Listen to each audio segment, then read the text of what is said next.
puis à partir de là, première version du scénario. Oui, il y a un scénario, mais il est englobé dans une grande, on va dire, parenthèse créative qui englobe les storyboarders, les story artistes, les concept artistes.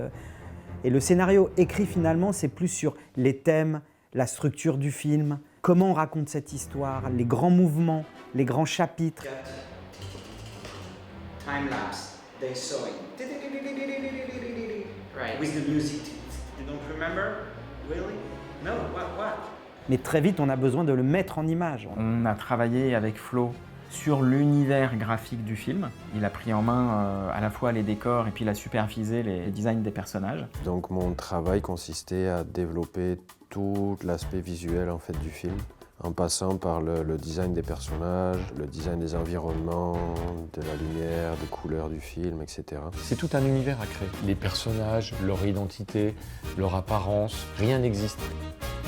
Sur les personnages, il y avait quand même une volonté d'être moins réaliste que Ballerina. On a été très influencé par toutes les couvertures du New Yorker dans les années 30, 40, des illustrateurs américains avec des formes assez rectangulaires, des mélanges de couleurs assez vibrants. Il y a beaucoup de dessins qui sont faits et à partir de ce dessin-là, on rebondit sur un autre dessin et on le refait jusqu'à trouver l'esthétique en fait du film, quoi. C'est un process long, hein.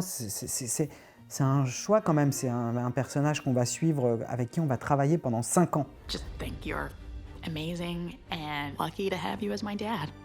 Le père, par exemple, c'était un ancien pompier qui a, entre guillemets, pris sa retraite pour protéger sa fille. Georgia, I'm a tailor now. Lui, il avait ce feu en lui, quoi, d'être pompier, il a arrêté. Donc on l'a fait assez baraque, puis après, on s'est dit, il est à la retraite. On lui a mis un peu de ventre. Il est toujours bloqué par la promesse qu'il a faite aux vrais parents de Georgia qu'il n'a pas pu sauver, de dire je la protégerai toujours. I promise.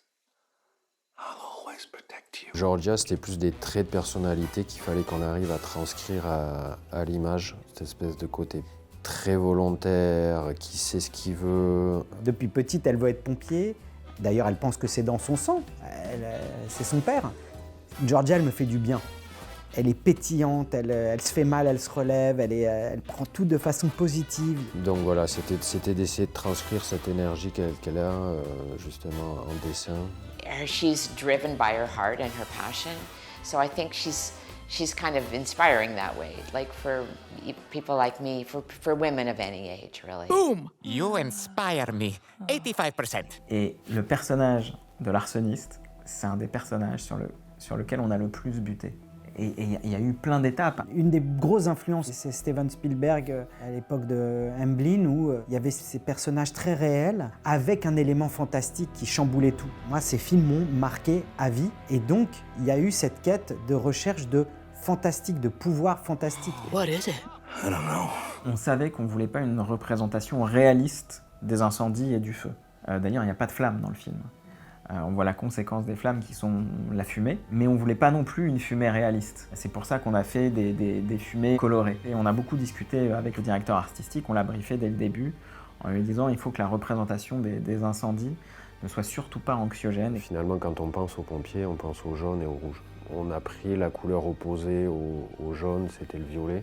Et donc on a décidé de changer même la physicalité du feu en fait et rendre la chose moins effrayante en fait.